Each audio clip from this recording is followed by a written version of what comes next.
አደባባዩንማ እንናገርበታለን። ያገኘውን አጋጣሚ ሁሉ እንናገርበታለን። ኢየሱስ ብቻውን ያድናል።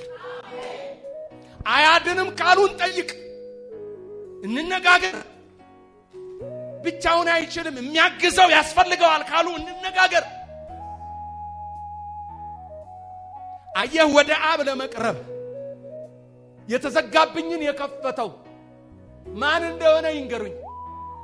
የዳዊት መክፈቻ ቁልፍ እጁ ላይ ያለ ሊያድንም ሊገልም የሚችል የተቀባ ስም ያለው ማን እንደሆነ ይንገሩኝ። እኔ ግን ማቀው ኢየሱስ የናዝሬቱ የሚለውን ነው።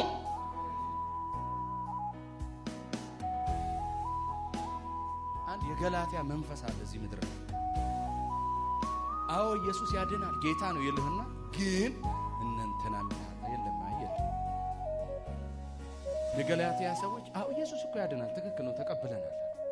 ግን ባህላችንስ፣ ግርዛቱስ፣ ያ ምግቡስ፣ ልብሱስ፣ ስርዓቱስ፣ ወጉስ አንተ ከወግና ከምናምን ያወጣን ጌታ ኢየሱስ ስሙ ይባረክ። ወጋችንም ስርዓታችንም ራሱ የሆነልን ስሙ ይባረክ። ባህላችንም ምግባችንም የሆነልን ስሙ ይባረክ።